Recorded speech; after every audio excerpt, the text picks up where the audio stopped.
quiet, and before we give you the full results from the race, we've got George Russell already waiting for us, because George, you were in the position of your life, a great position, P11, with a two-stop strategy, one of the earliest people to pit for the first stop. It looked like it was all going to play out, and suddenly you're looking at points, and then you're P15. What happened?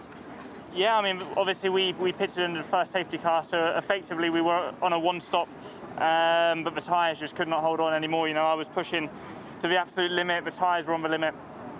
The car felt great, and obviously we got these faster cars behind us on the brand new soft tyres, and it was just, you know, so difficult to keep them behind with Fernando ahead. So had I just been able to overtake Fernando, it may have been a slight different story, but you know, really glad we sort of rolled the dice with a strategy that was optimistic. You told me yesterday that Saturday's often flatter because you can give it everything, and that Sunday's more realistic, and yet today, as you said, you rolled that dice. You were racing with the Alpines, with the Alpha Tauris, with the guys who we've seen fighting for points consistently this season.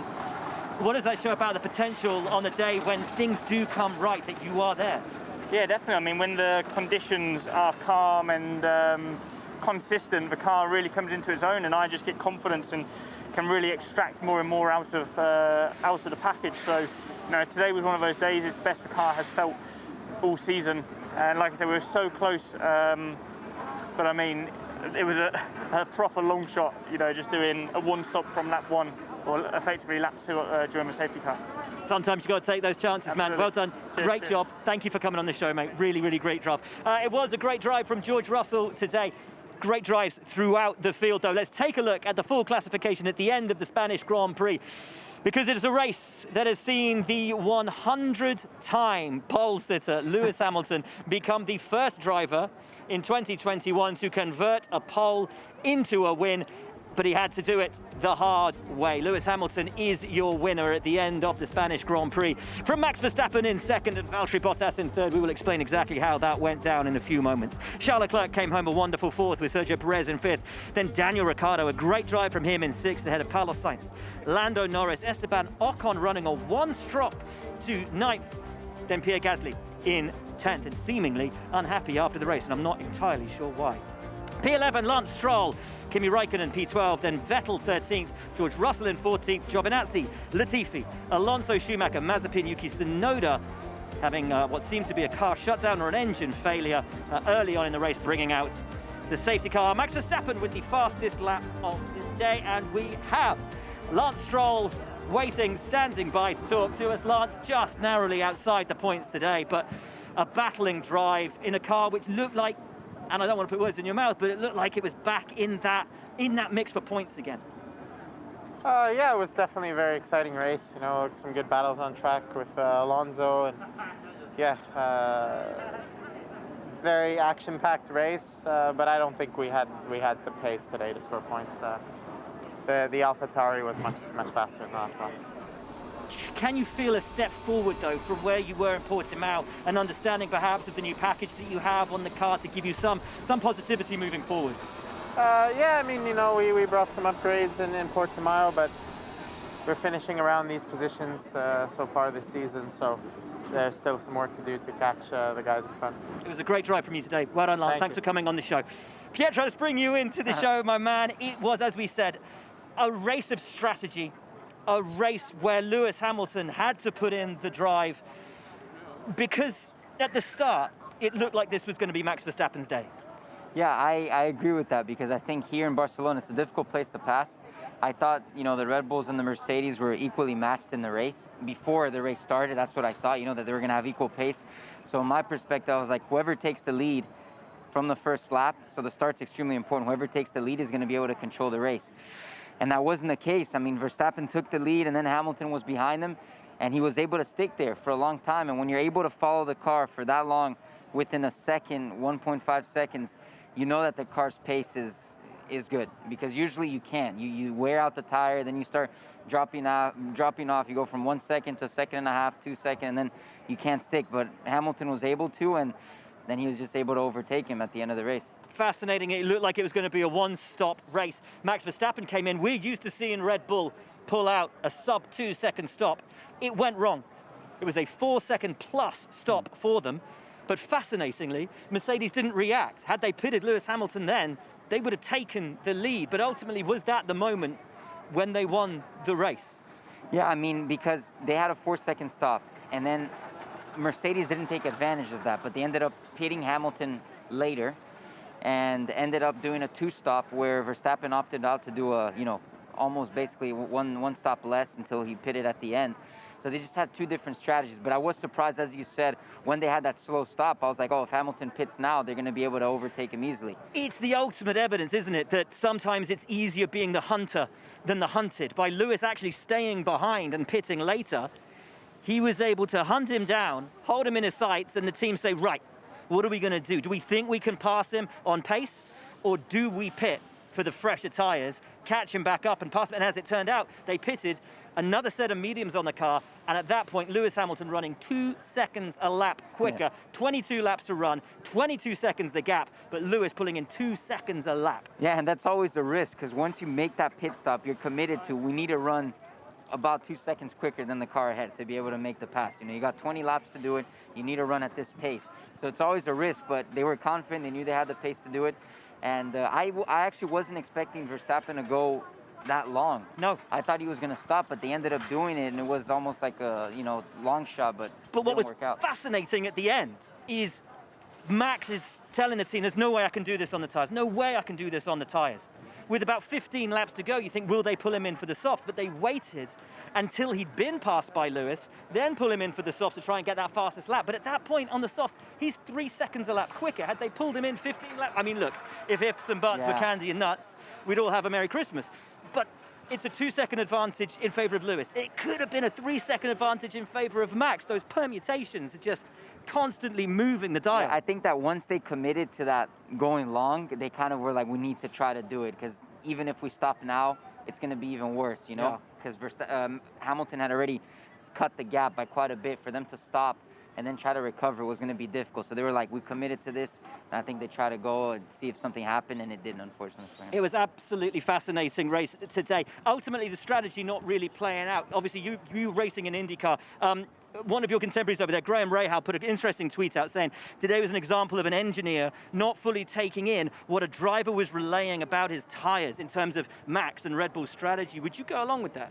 I mean, yeah, Max was, from an early, point in that stint saying, listen, I don't think we're going to be able to go all the way. We're struggling with tires. Hamilton's going to be able to, eat us alive at the end. And they decided to keep going long. I mean, it's always hard to see from the outside exactly what they're looking at, what the engineers' numbers are looking at. But if you look at it that way, then yeah, for sure, Verstappen was telling them early on that, listen, we're not going to be able to survive at the end and keep Hamilton behind.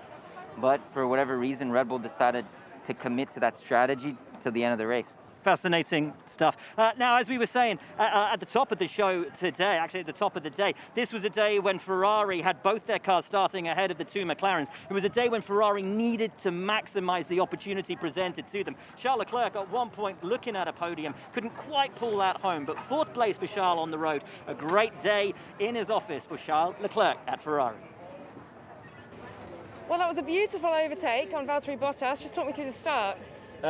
Yeah, good start. Then I went for the outside in turn 3 and it worked out for us. And then from that moment onward, we've had a very, very good race, very competitive throughout the whole race. Then surely for now, P4 is the best we could have done today. So I'm happy with what the teams has done over the weekend.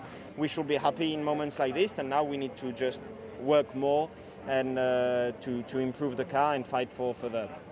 And it's quite the turnaround, isn't it, for Ferrari after last season? How much momentum and morale boost is this giving you, kind of getting in the points every time, P4 today for you?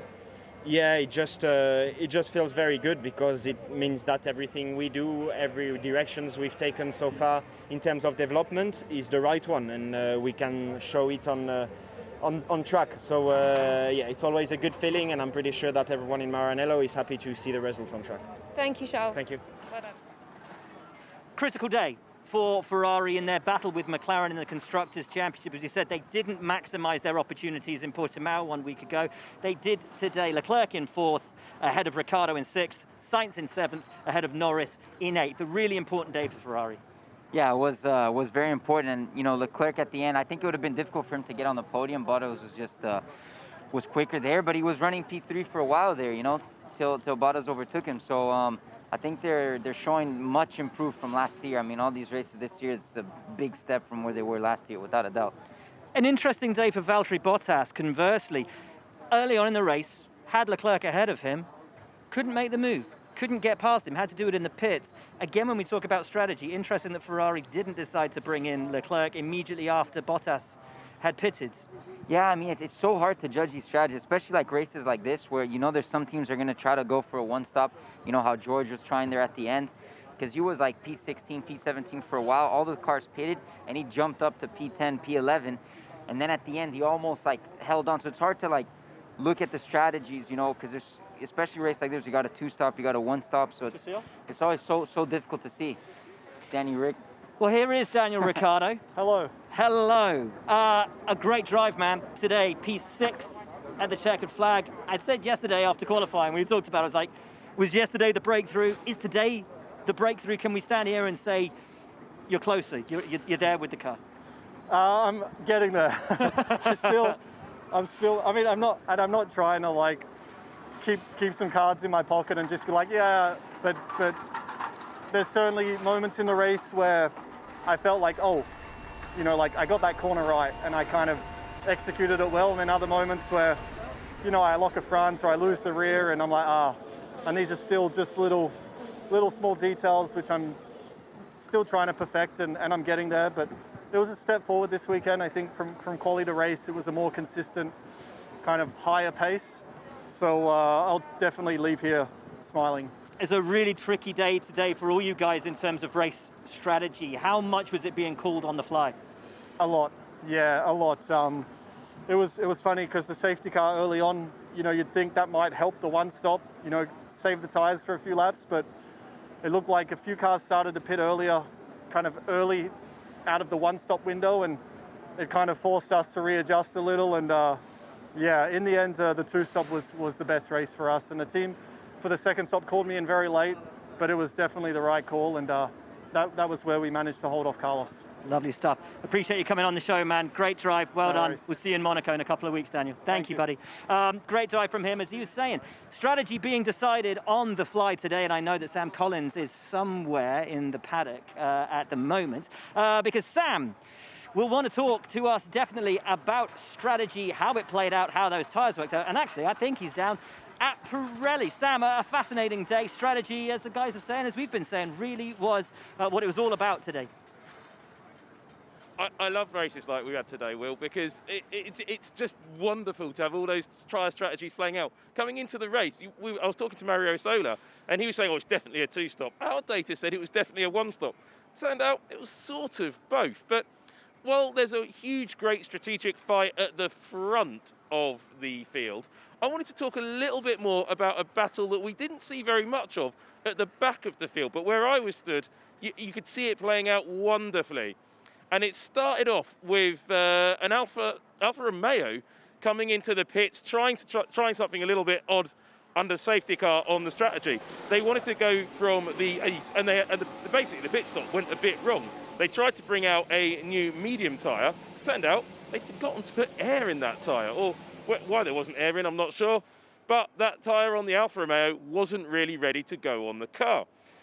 But this is where it got exciting, because Williams, who were sitting behind Alfa Romeo, battling them in the Constructors' Championship just to get a point, realised this problem and decided, wait, we'll bring both of our cars in, George Russell and Nicholas Latifi, and take them from the soft tyres that they started on onto a set of medium tyres. Now, this seemed a bit like a masterstroke to me. However, a few laps later, the Williams both came back into the pit lane and changed onto another set of medium tyres. And I was like, what on earth are they doing? Why would they come back in when they've only just got a new set of mediums? And the answer to this was that they played a very, very clever game. If they went out of sequence on pit strategy and got George Russell and Nicholas Latifi on these medium tyres, they would be able to go quite deep into the race. In fact, probably go all the way to the end. Essentially, as we heard George Russell saying earlier on, they were going for a really long one-stop strategy. And as the race cycled through, the two Williamses started moving up and up and up through the field. George Russell got up to 11th position. He was hunting down Fernando Alonso's Alpine, who was also on these tyres. But unfortunately, just a few laps from the end. George Russell was P11, looked bang on to get some points, which would be so valuable to the Williams team. And his tyres just cried enough. They ran out of go, and those medium tyres fell off the cliff. His performance dropped off, and he dropped back to 15th. After the troubles Fernando Alonso, Lance Stroll, and a few others had, Russell got a couple of places back, and I think he'll probably get one more with possible penalties for some of those cars there. But it was a really brave effort for the Williams team, but it didn't quite work out. A second safety car, they'd have done it brilliantly. This was it, mate. We were sitting there watching it together. He's P11, and all of a sudden, we couldn't figure out what was going on because we didn't see him on the TV. And he's P15. But when we looked at the times on the screen, he went from 122s. All of a sudden, he's running 125s like that. Just hit the cliff. Absolutely, and these tyres do that. We've heard the fall off the cliff. What it means is the tyre has really reached its end of its useful life, and the lap time drops off. The teams and the engineers know this is going to happen. They know when it's going to happen most of the time, but with the track conditions and the race the way it was, Russell just took a bit too much out of those tyres to get to the finish. It was only about 5 or 6 laps short. Had he managed to go a bit deeper, he'd have done it. And I just really feel bad for the Williams team. They nearly got it done. Really brave strategy. And I expect to see a lot more like this from them as the season goes on. It's going to be great to watch. Absolutely it is, Sam. Thanks so much, mate. Pietro Williams really rolling the dice today and having a great run, so close to getting in the points. But I got to say, your teammate, Mick Schumacher, had a great start to the Grand Prix today, made it up past both of the Williams, was right in the mix, fighting with the Alfa Romeos, with the Alpines and the Aston Martins, and that must have given everybody a bit of a shot in the arm. Yeah, even we were in the garage, and his race engineer, who's Gary, who was Kevin's race engineer last year, he was like screaming in the garage because he was excited because in lap 1 he gained like, I don't know, 3-4 places. I think he had a good start, good run into turn 1. And they were excited, but it's obviously hard to, keep it there. I mean, we're still struggling with a little bit of performance in the car, obviously, and, but I think the start was great, and they made a bit of an improvement with the car this week, and especially from practice, from FP2 to FP3 and then into qualifying. But obviously, we're still missing a little bit, Yeah, absolutely. Is that going to be something that ebbs and flows with the races as the season goes on? Do you think we'll get to a track that maybe suits the car and you can find yourself in and punch in? A little bit, yeah. I think Imola, like the track suited us a little bit better, so we're more competitive over there. But it's going to be difficult. I mean, even Gunther says that, he knows that this year is going to be difficult, so it's very important for both drivers to get a lot of mileage in the car, for both Mick and Nikita. But again, it's a thing of like some tracks are going to suit us a little bit better. I think maybe lower downforce tracks are going to. But, overall, it is going to be difficult. We know that. Now, one guy today who needed a good race, had a tricky qualifying session yesterday, had a shoulder issue, accounted for a spin and for a potential lack of pace. Even making it into Q3 was a decent result for him. Sergio Perez fought through valiantly today to finish P5 at the flag for Red Bull. Sergio, hi, how are you? Fine. So Sergio, just talk us through your afternoon. Pretty busy one out there. Yeah, it was a busy one. Flat out from lap 1 onwards. Very difficult to get past Daniel. He was extremely quick on the main straight, and didn't have the opportunity to go through him. I couldn't do my own race. I really got stuck behind him. We lost a lot of ground to Mercedes and the Ferrari, and that meant that really our race was very compromised. Lovely stuff. Good to hear from Sergio Perez. Now, at the top of the show, I said that Pierre Gasly had finished 10th today, but was a little bit seemed a little bit upset, a little bit annoyed as he was walking over to the pen. I've got no idea why. I haven't yet heard his interview, so let's try and discover that together. Perhaps, Pietro, do you have any idea why they've got any idea that they might have been upset after the race? I'm not exactly sure. I mean, he did finish 10th, didn't he? Yeah, he came in 10th. It was looking like a difficult race because they fell back a little bit on the start. Sonoda had the issue, so I thought it was going to be a difficult race for AlphaTauri. It seemed like they struggled a bit more with pace this weekend. So I don't know why he'd be upset. I mean, he finished on the points, obviously maybe expecting a little bit more, but I'm not exactly sure. Well, let's find out. Was he annoyed? And if he was, Why was he? In the points, once again, are you satisfied with your performance today? Honestly, it's a bit mixed feelings. I'm really upset with myself for the penalty at the start because it was really silly penalty and I just misjudged the position. I always try to gain everything I can, every millimeter possible, but this one I just went too far, and I paid a pretty big price because 5 seconds, knowing that we finished only at 10s behind Ocon for P9. Forgot about that. Well, sorry, I was just listening to that. Amazing. It's such a busy day, such an amazing race. Completely forgot, of course, right at the start. I did too. He was out of his grid position. And I remember seeing, they were showing the replay, and when he stopped, his car was about, I'd say like one tire length, a little bit too half a forward, meter maybe? You know? Yeah, about half a meter. It was a decent amount. It was a good amount. I don't know how he missed it that much, because it didn't look like his car jumped. He kind of just stopped a little bit too far Yeah, forward. he just rolled it forward too much. There we go. Stop. And he's way much, yeah. way too far forward. Now, here's the interesting thing. When we look at AlphaTauri, we've said from day one, they've got a great car underneath them, a competitive car, and yet, other than Portimao when they weren't on the pace, every weekend they've made a mistake. Every single weekend. Race 1 in Bahrain, Pierre went into the back of Daniel Ricciardo under his own steam. Next time out in Imola, they gambled when they didn't need to, putting on the full wet when everyone else went for the intermediate. It's these little moments, and I think that might be why Pierre is so annoyed and upset with himself. These little mistakes creeping in, stopping them from having the start to the season, which they believed they were going to have. Yeah, I know. It starts building up a little bit. You know, the thing as a driver and as a team, you always want to kind of move on from a week and carry that blank sheet into the next one. Look at the things you learned and could improve for the next race, but then, you know, start the weekend off with a clear mind. But once it starts building up like that, I know it starts adding that little bit of pressure. You know, you're missing some points here. At the end of the year in the Constructors' Championship, those points are going to be costly. Yeah. So it's frustrating. It's frustrating when it gets like that. But the car is good, so they have everything in their hands to be able to bounce back. Lovely stuff. Now, Lando Norris was third in the Drivers' Championship coming into this weekend. But obviously, with Valtteri's result today, that's going to knock him down a peg or two. First race this year, he's finished behind his teammate. Let's hear from Lando Norris at the culmination of today's Grand Prix. Lando, P8, you've fallen out of that top 5 that you had been holding through the season so far. How do you reflect on your afternoon? A tough one, but I think we can be satisfied. I don't think we could have done a lot better today. So, you know, we lost it yesterday, and today showed how difficult it is to overtake. So, yeah, I'm happy we at least went from 9th to 8th. You know, better than nothing. So, yeah, maybe it doesn't look great and not top 5 or whatever, but I don't think we were expecting that. I think I said yesterday or today in the morning, if we can finish in the points, if we're top 9, top 8, then I'll be happy. So, yeah, I reckon a decent afternoon. And double points from McLaren as well. The fight in the midfield is well and truly on.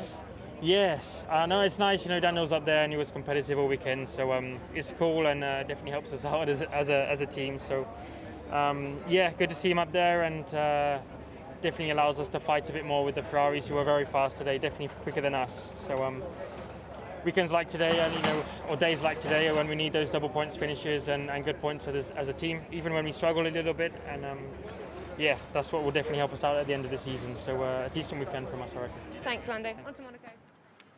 Interesting stuff from Lando Norris, and an acknowledgement that on race pace today, Ferrari were faster. His former teammate at McLaren, Carlos Sainz, finished 1 place ahead of him today in the Spanish Grand Prix, the home hero. Bringing it home for a decent result. Let's hear from the Ferrari driver now. Yeah, not very satisfied, to be honest. Today the car was better than the result. I felt like today, for the first time of the year, we were clearly the quickest car of the midfield. But I got a poor first lap. More than the first lap is that I was boxed in into turn 1 and I couldn't go anywhere. I guess I need to analyze what can I do better there at the start to don't lose the positions, because from there on we were fighting to get back. Overtaking was very difficult, possible, but very, very difficult, especially for us. But yeah, we executed a good strategy, a good couple of pit stops, and we managed to get back to P7. But I felt like we left some points on the table today. Did you at least learn something in the car once again, 4th race in? Yeah, definitely. I'm going through the learning curve, and I'm actually getting better every time that I go out on track. today I felt strong in the race, strong pretty much the whole race, but I was just in traffic the whole race. Didn't get pretty much any laps of clean air, so difficult to judge how the race could have been. Thanks very much, Carlos. Great to hear from Carlos Sainz. Let's hear, though, from a man who's just come off the podium. Valtteri Bottas, great drive to P3 today. A fascinating race for us with all the strategic permutations. How was it for you in the cockpit? Yeah, to be honest, I think nobody managed to create the plan they made last night or this morning for the race in terms of strategy. You know, I think we had to really adjust as we went, because the thing was the tire wear with the medium today was a lot higher than we expected. And if I'm honest, we thought one stop would be the best strategy today, but it was far from that. At the start of the race, Charles managed to get by you. You pitted early. They didn't react. Were you surprised that Ferrari didn't react to your stop? Actually, I was, yeah. You know, that thing really compromised my race today, losing a position, and here following is so tricky and getting by. So I knew it was going to be a challenge. So with that, we did a good job, and I was surprised they didn't react. But I think they were also committed to one stop, which they probably realized wasn't quite possible today. Lovely stuff, Valtteri. We won't keep you. Appreciate you coming on. Thanks, Great mate. drive to the podium. Thanks, Valtteri. Lovely to hear from Valtteri. Great of him to come on the show, and we appreciate that very much. Now, Sam Collins is somewhere in the paddock. I'm not exactly sure. Where are you, Sam? I'm down at AlphaTauri, Will, and the reason I came down here, because it's interesting you just spoke to one unhappy racing driver, which was Valtteri Bottas. Well, there's an English expression, it's spitting feathers. It's kind of what you do with your mouth when you're very, very angry.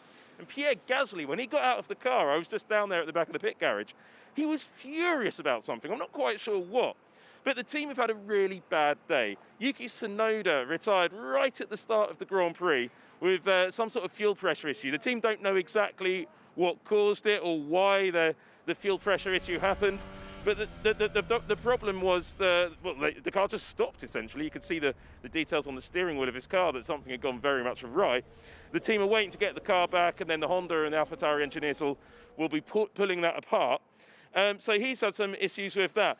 So another point about the AlphaTauri guys, because they were very, very interested. They had one of their team photographers. I'm just going to go down here and have a look, see what AlphaTauri team are doing. Probably annoy them, but it doesn't really matter. But one of their photographers was really interested in Ferrari's wheel gums. Now, at the moment, each team has its own pit equipment. That goes to a spec supplier next season. However, each AlphaTauri mechanic was really staring at what Ferrari were doing with their wheel guns. So I'm not entirely sure what they were trying to pick up from that. But maybe AlphaTauri are going to try and improve their pit stops by copying some of Ferrari's techniques. So now we're just going to see that the team are packing up a little bit right now, and you can see some of the bits of the cars getting over. And this is really normal. Something I just wanted to point out. I get asked this a lot. These little bullet sections on the front wings, everyone asks me what these are. Those are really crucial, particularly in a race like today.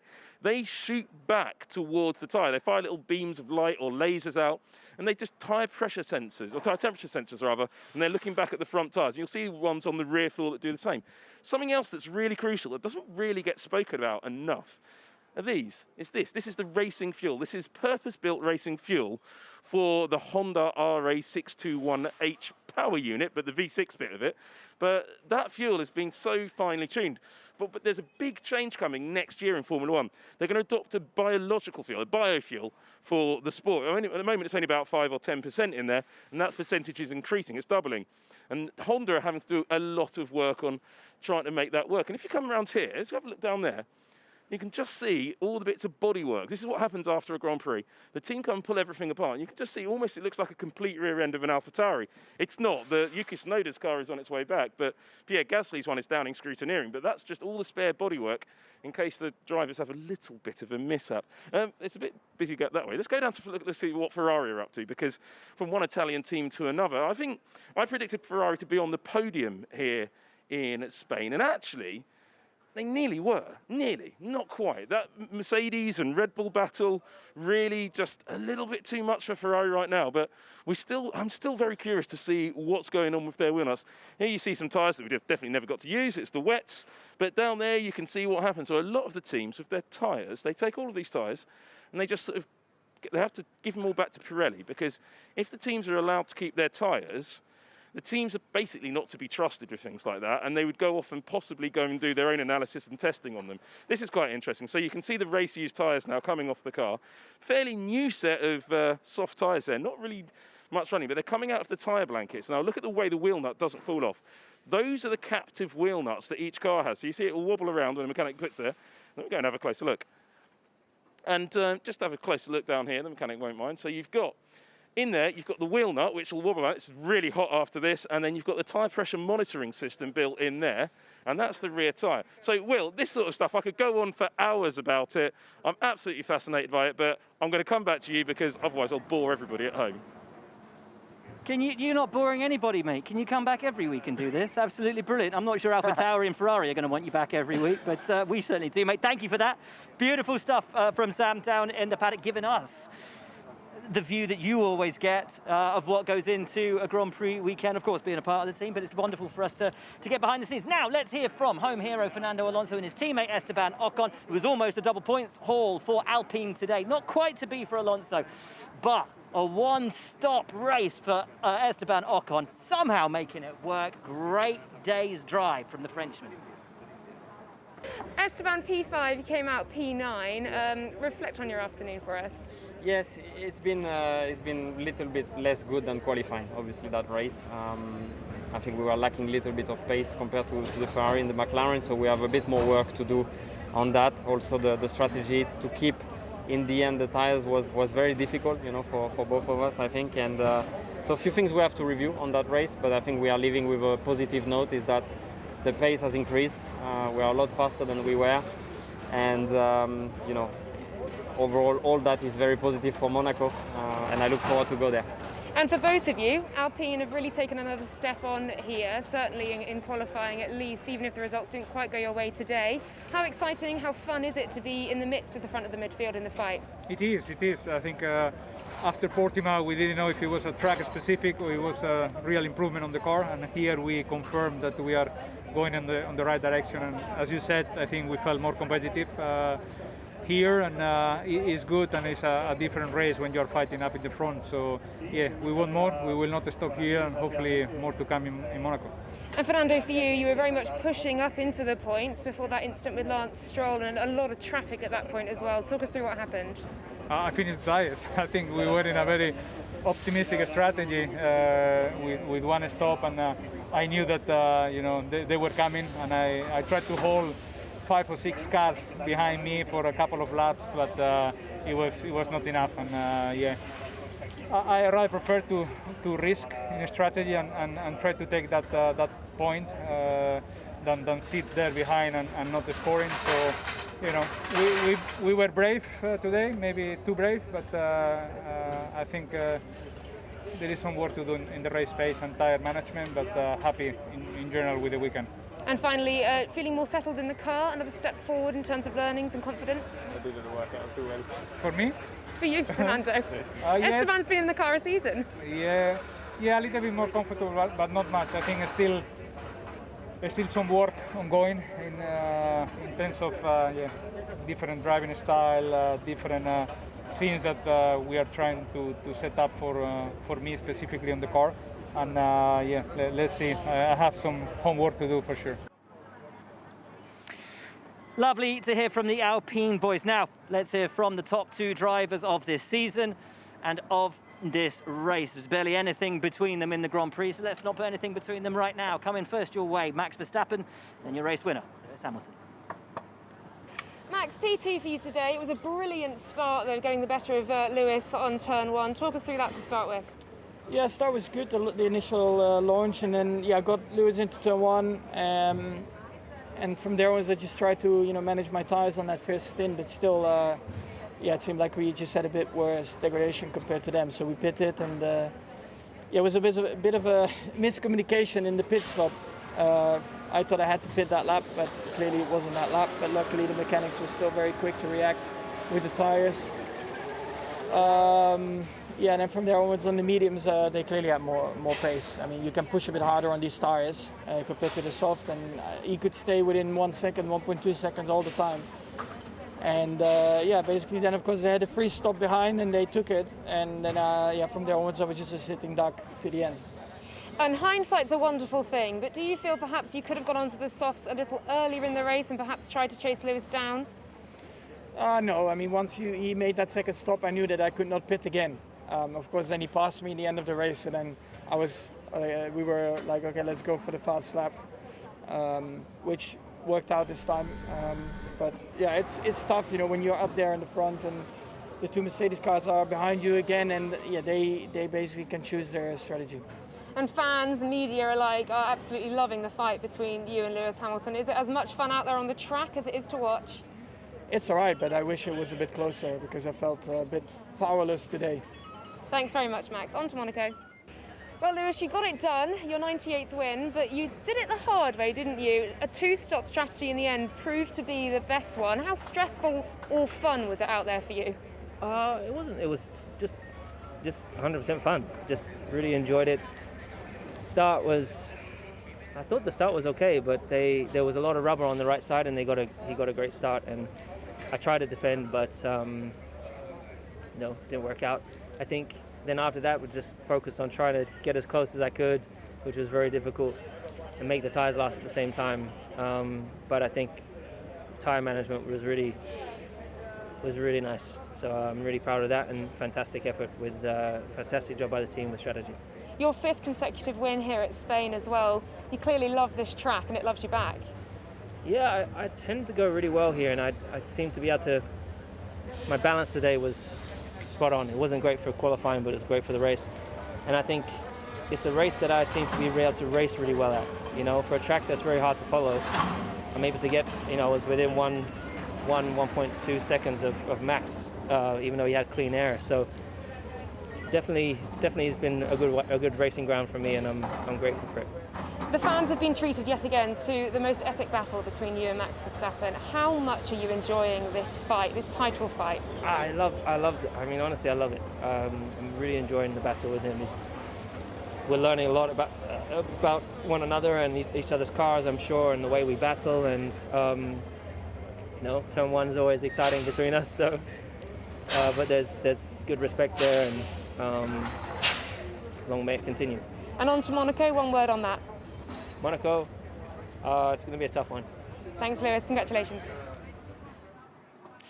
Pietro, for so long, we had a championship rivalry between two drivers in Lewis Hamilton and Sebastian Vettel that never really bubbled up into on-track action. Only a couple of real on-track fights between them. This year, Max and Lewis, 4 races, 4 fights.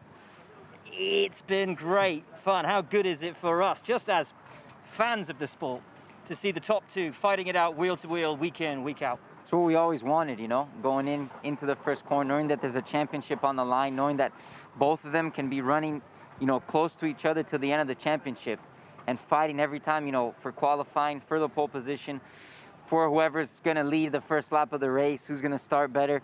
And, you know, that's what we wanted, and I'm pretty certain it's going to run like this all the way, you know, throughout the year. I'm sure Mercedes had the edge here today, but there are going to be tracks where Red Bull's going to have the edge, as we had earlier this year.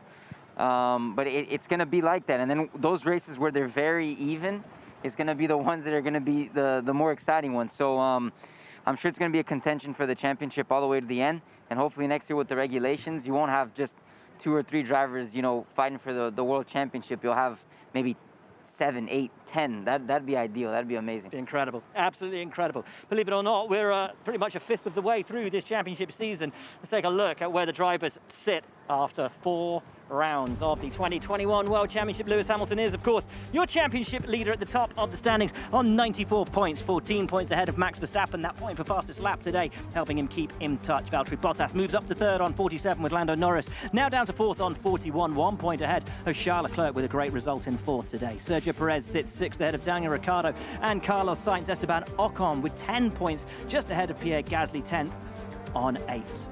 Behind them in 11th place, it's Lance Stroll.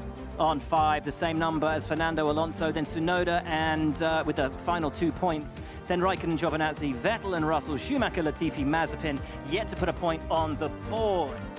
In the team standings, who's leading? You know the answer to that one already. Mercedes 141 points, but Red Bull also over 100 points with 4 races behind them. McLaren now just 5 points ahead of Ferrari in that battle for third. How close is that? Alpine and AlphaTauri locked in a lovely battle for fifth. 5 points between them, with Aston Martin a further 5 points behind in seventh. Alfa Romeo, Williams and Haas yet to score. Up. Pietro, you said that it's a wonderful close battle between the guys, the ebb and the flow of it. We go next to Monaco, a race where Mercedes have won, but a racetrack which over history has also really suited Red Bull. Do you think it will be close there, or do you think it'll play into Red Bull's favor? I think the race, qualifying is going to be very important. Oh, yeah. It'll be similar to Barcelona, where I know here we had some, different strategies, and that can also play into effect in Monaco. But I think where you qualify and how you get the start and into the first lap is going to really set the tone for the race. Absolutely. So it's going to be really focused on getting that good lap in qualifying. That pole position is going to be really valuable. It's a short run from the start grid all the way to turn 1. It's a short run. So usually the guy on pole, if everything runs well, he'll usually lead the lap. And then from there, you can kind of manage the gap. So qualifying is going to be key. Red Bull could run well there. It's a lot of corners there, not many straights. And we know that their chassis and aero package is very good, especially this year. Well, I'm incredibly thankful that you're not going to be in Monaco. And I say that not because I don't love spending time with you, my friend, because I absolutely do, but because you're going to be in Indianapolis. Normally, of course, the Indy 500 runs the same weekend as Monaco, so we can't get out to it. But it's the Indy GP next up, and then the week after, or 2 weeks after, I should say, the Indy 500. You're running the Indy 500. How excited are you? Having run at Texas, I know, but not in the low downforce car. Yeah, I'm super excited. I'm sharing the car with Roman this year, so he's doing all the road courses. I'm doing the ovals. Was racing at Texas last week. We had a good first race. We're in the top 10 for most of the race. Had that accident on the start in the second race, but anyways, we know we're going to have a good car in Indianapolis. I go next week over there. We already start testing. It's going to be, I think, 5-6 days of testing. Then we have qualifying on the same weekend as Monaco, and then the week after, on the 30th, is going to be the race. So, yeah, I'm really excited. I'm sure it's going to be a good one. I can see the smile under your mask, man. Formula One driver to Indy 500 in 6 months. We wish you the best of luck, mate. What a race. What a great race. We'll all be watching. We will all be watching. Thank you. And thank you, folks at home, for watching us and for watching this today. It's been an absolute pleasure to bring you this. We're going to close this off before the helicopter takes off and you can't hear us anymore. Thank you to Pietro. Thank you to Sam Collins. Thank you to Laura Winter asking the questions in the pen. Thank you to you guys for tuning in. We'll see you next time out in Monaco. For now, though, from us, from F1 Live, see you next time.